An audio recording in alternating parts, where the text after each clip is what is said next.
Hello, you're watching The Intersection, where faith, life, and culture meet. I'm Eric Targe. I'm Justin May, and joining us today is... Hi, I'm Jocelyn Carter. And I'm Simone Halpin. Jocelyn Carter is the professor for psychology at DePaul University. You've been on the show multiple times, and I always forget. I have, and I'm an associate professor. And you at corrected DePaul, me about that before as well. But this is my fourth time. I'm glad you guys had me back. And I'm so glad that I get to be here with Simone as well. And Simone, you are the executive director of Naomi's House. What is Naomi's House? It's a residential program for women who are coming out of commercial sexual exploitation. Oh, wow. And today, Justin, what are we talking about? And we're talking about shame, like the shame you feel for getting Jocelyn's title wrong 4 consecutive times in video. I do feel... You should feel some shame. shame.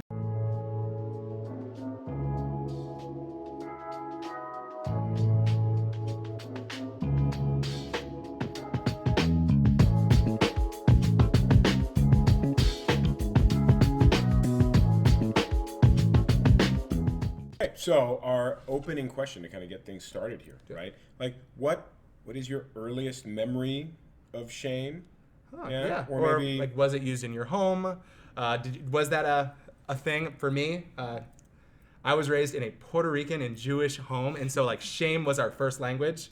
You know, it's just Jewish guilt, and then on top of that, Latin guilt. Like, it's all there. So I mean, I just remember it being a part of our lives, and it not always being a negative thing, but it was used in our home. What about you guys?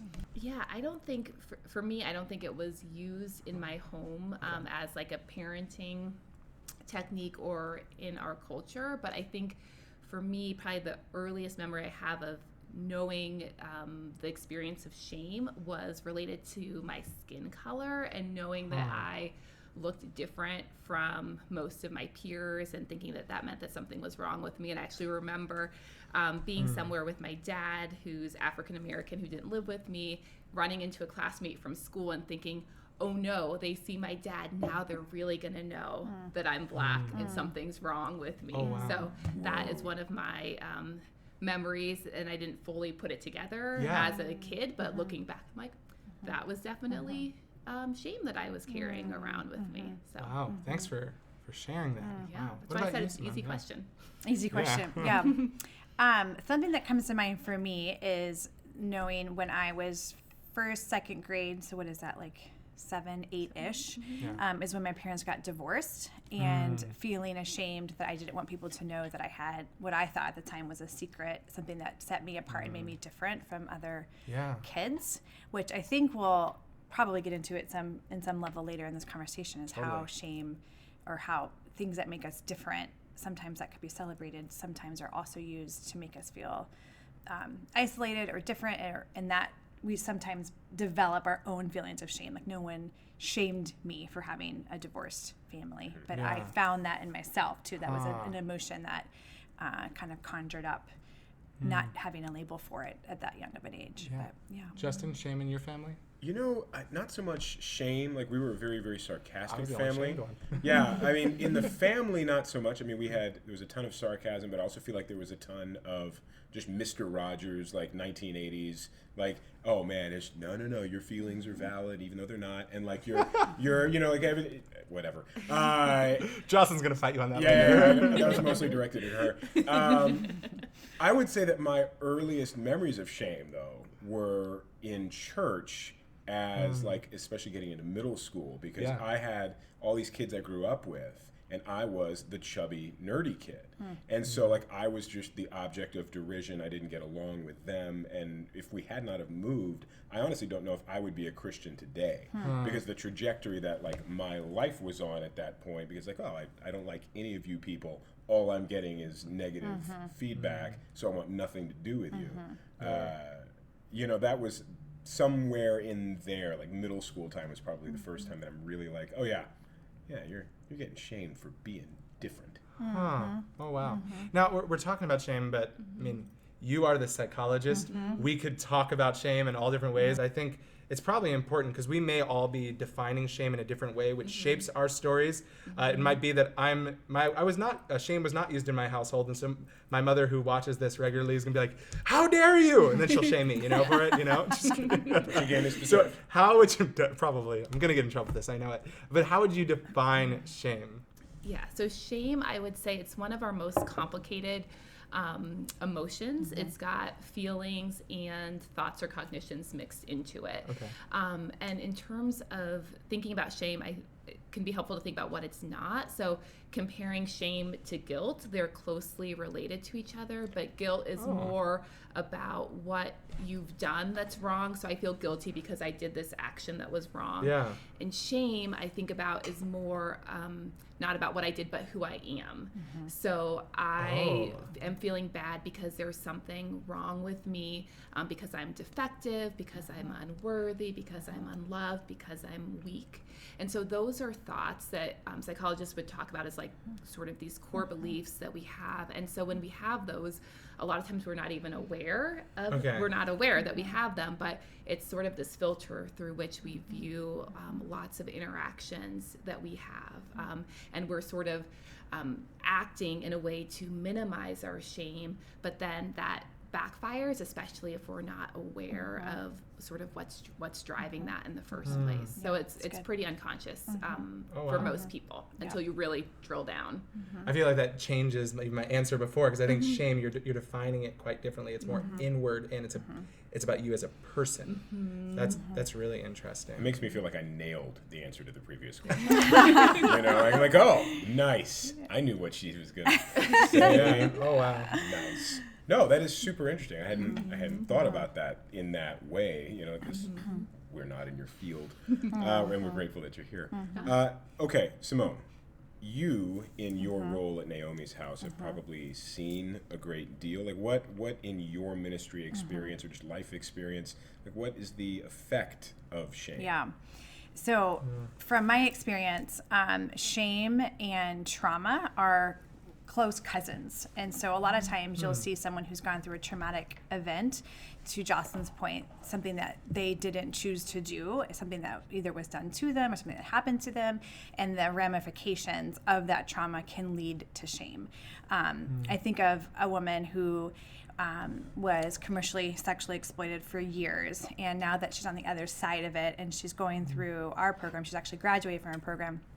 She had an insight about halfway through her programming where she realized what was done to her was an event. It didn't define her. And for her to have that insight of, I'm someone who experienced sexual exploitation. I was trafficked, but it doesn't define who I am. It's not my label. Yeah. And for her to be able to overcome that, kind of shows the difference between finding an event or a trauma, or in this case shame, as your definition versus something that was done to you. The other example that I think of is this summer that we just finished. I guess it wasn't just finished. It was a while ago. We're not near summer. I'm still there. No, it's good. Go to your happy place. Anyway, exactly. We, my husband and I climbed Mount Kilimanjaro, and there was a moment where a woman was struggling to continue the slow hike up the mountain. And when we took a break, she had a moment where she just had some tears, and she was expressing her frustration. And she said, on that mountain, I kept telling myself, I'm so slow, I'm so slow, I'm so slow. And then she said, and then I realized that was shame telling me that I'm slow. The difference is I walk slow. And there's a difference between the identity of I am slow versus the action of, no, I just walk slow. But it's not my definition. It's not who I am. So the effects, to answer your question, of shame a lot of times are just this identity untangling of what was done to us or what we think of ourselves versus what the truth of the situation is. Yeah, when you guys talk about shame, it's really interesting. In seminary, I took a course on comparative religions and comparative cultures over at another seminary. It was a partnership between a few. And one of the professors was talking, he was from an Asian culture, and explained that shame in many Asian cultures is actually a virtue. It's something that's a positive thing. And even if you go down to Chinatown, you'll see different virtues that are listed in like the main center. And one of them that's up is the virtue of shame, that that's a positive thing. And the way it was said to me was that shame is the virtue and the drive to change. And I think the way that I've understood shame even growing up was like, hey, this is something you need to change either about yourself or about what you're doing. So I guess I'm curious, do you see any positive, Jocelyn and Simone, any positive side to shame? Or is there a different definition of shame that perhaps we could use there, a different word to use in that, from the psychological perspective at least? Right. Yeah, that's a great question. From what I know about more collectivist cultures, I wouldn't necessarily have said that I would have thought about shame as a positive virtue, but I would have thought about sort of the flip side to that, which is this drive for honor that comes from your relationships with other people. So we were talking before about shame being very internal and linked to you, but in collectivist cultures, when what you do is you try to avoid bringing shame or dishonor to the rest of your family and the rest of your community by your actions. So it helps people look out for each other and gives a sense of external like structure and cohesion and maybe harmony. But I've also heard stories where people have been, for example, afraid to get diagnoses for their kids because if one person in the family line has this diagnosis, then it means that everyone is sort of like tainted and would not be able to marry well, for example. So I've worked a lot because as pastor of disability, I work with a lot of families from different cultures, and some who are from collectivist cultures have said that when they were back in their home country, they didn't want their child to go outside because they feared the stigma. They said, well, no one else in our family would be able to get married. There would be a shame there because you're right. They said, well, people would wonder, well, will my kid get that diagnosis?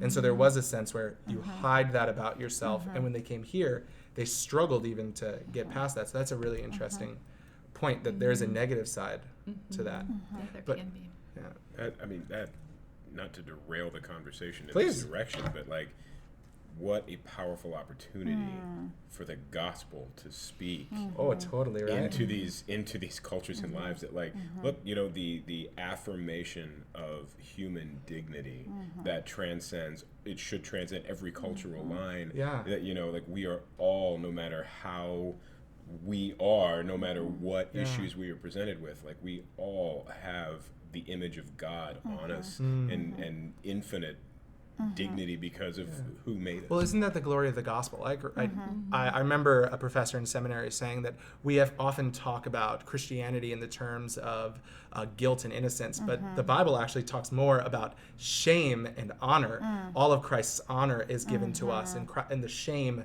that we have from Adam is taken away. But even there, the Bible seems to use shame quite a bit, and so I'm very wary to say that, well, God misused our emotions there, or so how do we think about that? Because God clearly shames Israel. I know we were talking about that a bit before, some of those examples. Like Hosea in particular, an example that anyone reading the book of Hosea feels deeply uncomfortable as this prophet is being instructed to take a wife of whoredom and to deliberately love her and let her then, oh, she's going to go off and continue being a prostitute, and he will continue to go back and do these things that in that culture are so shameful. They can, and God is saying, I identify with this. I am doing this for you. I take this shame for you. And it's like, we don't want to think of God that way. It's like, because I mean, God literally says to Israel, why are we doing this? Why is Hosea doing it? It's because you, the term in scriptures, you have played the whore. Basically saying that, I don't think he's talking about that. He's saying you're playing the adulterer. I don't think he's speaking about the sex trafficking industry in that way, more about that unfaithfulness that should bring shame to it. Or is that guilt? I'm wrestling with that. Is that guilt? Is that shame when he says this is who you are, but you don't see yourself in the right way? You see yourself as something much better than you are. Right. Go ahead. Yeah, you did not prep us for that question. That was, Because the first thing that I'm thinking is I'd love to do just a word study, Old Yeah. Testament, and how shame is used, and Yeah. is it used in the same vein that we use it even in this conversation? And Yeah. I don't know if it's the same or not. But I Well, I think Long-ass it's, Bible software. you know what, I honestly think in some sense Yeah. it's a lot like when we talk about Jonah and the whale, and people are Yeah. like, no, it's a big fish. And it's like, Yeah. well, there wasn't a Greek word for whale yet. Yeah, yeah. And so, like, I think Right, sometimes we right. can read those words on. So Yeah. I think that could be confusing. But Yeah. I think we can agree that the effect of saying Yeah. you are an unfaithful wife, Israel, Yeah. has an effect of shame. Yeah, and what I would say is, and I think this goes back to what Simone said earlier about one of the residents of Naomi's house, is that so shame really depends on secrecy and isolation and Okay. separation, and this inability to admit what is going on or what those beliefs are that you have about yourself. And I think the beautiful thing about the gospel is that if we are believers of Christ, we can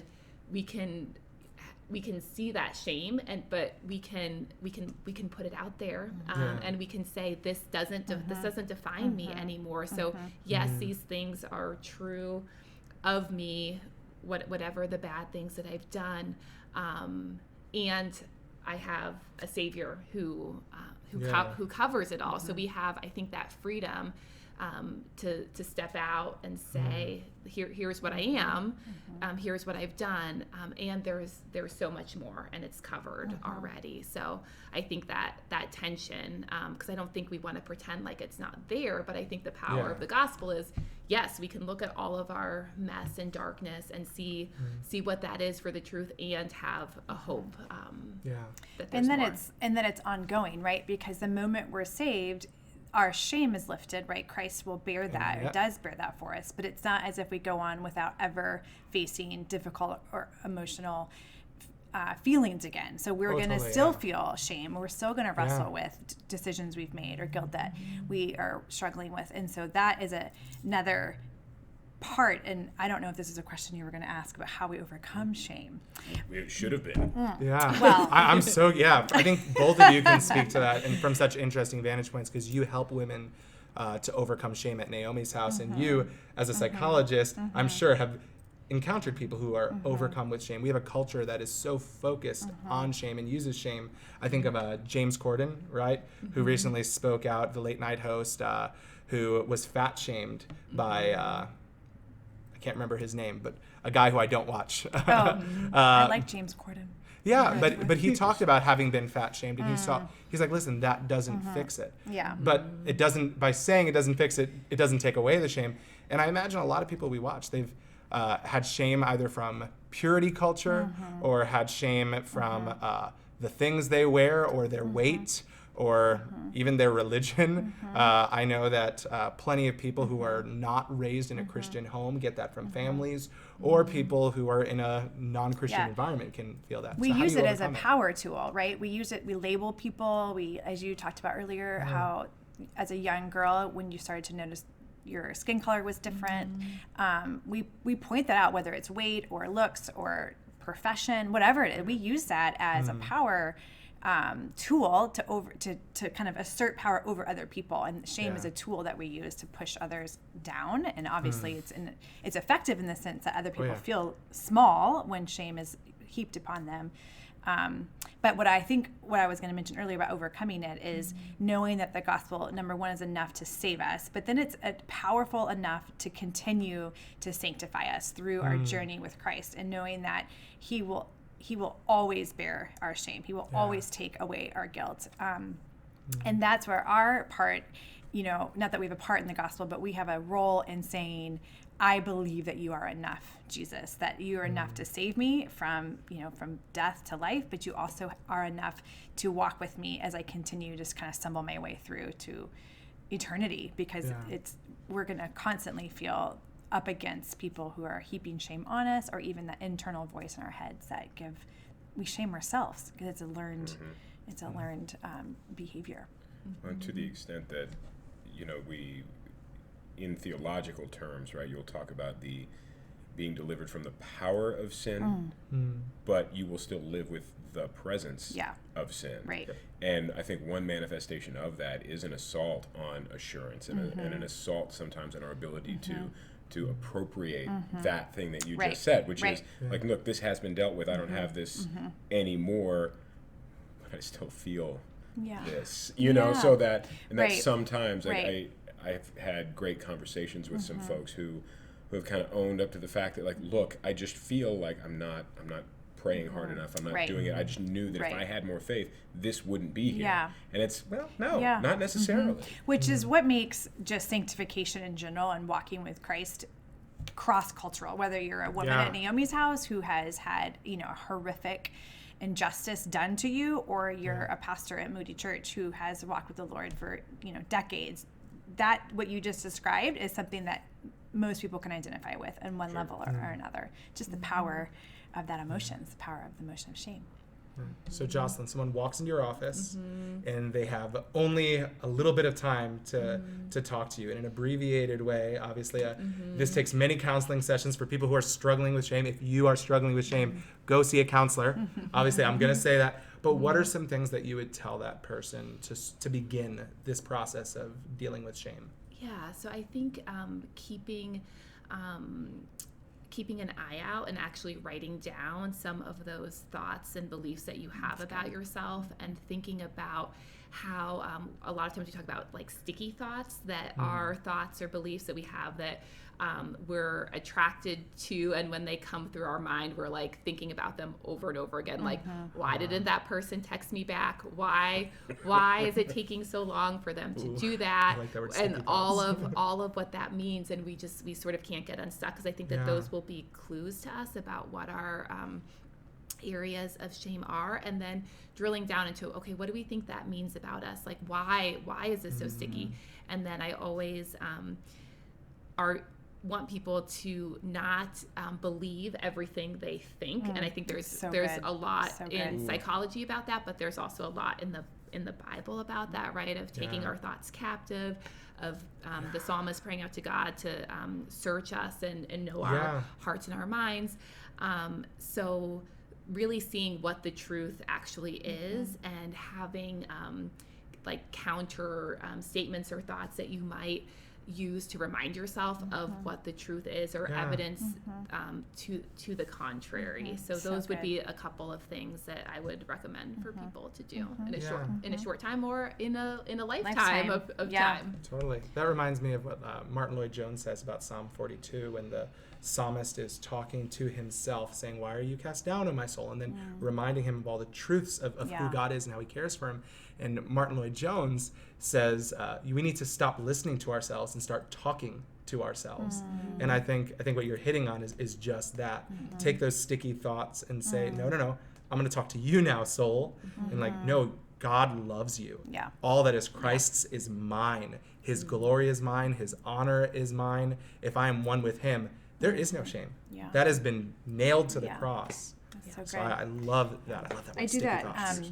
with my kids. I'm trying to teach them kind of what you just said, but on a much more, age appropriate level, in the sense that they, right now our kids are my junior hires are the ones who struggle the most with these deeper feelings and thoughts, and I'm noticing that they are starting to feel these feelings of feeling left out, or again they're different, these kind of isolated feelings, and it's heartbreaking as a parent, right, to watch your kids doubt themselves and their giftedness. And so something that I've tried to work with my kids, I probably shared this with you before, Jocelyn, but is to say, what does God say about you? Like your 8th grade, or I don't even have an 8th grader, but for the example, the 8th grader girls, the 8th grade boys might be saying X, Y, and Z about you, but take that and sit before the Lord, and ask God the very question, how does he see you? And to train their little minds and their little spirits to hear from God, because you're not going to hear God say anything other than, I love you, I adore you. When I look at you, I see my son, I see Christ. That's a practice as spiritual discipline that we can all work with outside of a clinician to help us overcome thoughts of shame and doubt and insignificance. Is to ask God, how do you see me? Okay, last question, and I think both of you can answer this. I'm sorry, did I cut you off? No. Okay, because I'm actually curious about this. I think one, the way you've defined shame, and we've been talking about shame, changes what I originally said. Oh, yeah. Mom, you did not shame me. Don't call me about this. But two, I'm curious, how do we identify shame? How do we identify those who are experiencing shame? Like, I can say as a kid, I don't think it was my parents, but I did feel a lot of shame as a kid, and that shame drove me to regularly eat my lunch in the bathroom by myself at school. So how do you recognize that shame? I hear what we need to tell ourselves, and I think I've overcome a lot of those things. But how do we recognize those who are feeling shame? I guess I would start by thinking about and looking for people who are just on the margins in whatever circumstance you're in. So it sounds sort of silly to say, but the same way I think Jesus did, looking and seeing people and Imitating Jesus isn't silly, Jocelyn. No, it's a good answer, right? Yeah. But people who traditionally are overlooked by our society. So, the kid whose clothes don't quite fit well, or maybe they don't have the lunch packed with like the certain kind of snack or whatever that everyone else has, whatever it is. But just looking and paying attention and getting to know that person and showing them that you care because of all the reasons that Simone shared earlier. Yeah, so good. I don't know. I don't think I have anything to add to that. I think that sometimes you can look at somebody and you can sense that they're downcast. Maybe they won't look you in the eye, or maybe they've got this presence to them that feels heavy or feels as if they're carrying shame. And then just to love that person and kind of meet them, not fix them. That's not our job, right? But just to point them to Jesus and empower them and love them. Just those simple things. Love, recognize the dignity of your fellow man and treat them accordingly. Be courageous. Don't just walk away from the woman at the well. Rather, ask her for a drink. That's a good note to end on. All right. Well, hey, thanks for watching. Thanks to Simone, Jocelyn. We appreciate you guys being here. You're the best. And he'll eventually get your title right one of these days. One of these days. Do the thing. Do the thing? Okay. Well, please, if you liked this video, press like, share it with some people, share it with those who you think might benefit from this. Make sure to press subscribe and check out some of our other videos from the intersection. Thanks for watching today. Yeah, and if you feel an experience of deep, awful shame and have a terrible story and you want to leave it in the comment section, I'm sure that's a terrible place to do it because people in comment sections are the worst. But go ahead and do that. I was like, that doesn't seem like a good idea. No, it's a terrible idea. Like comment sections are like the proof of total depravity. Yeah. Right? Oh yeah, 100%. It's like, well, I had this idea. How do I test this? Oh, there it is. Yeah. Yeah, because. So you just shamed all those who leave comments. But Oh no! We love you. We love you anyway.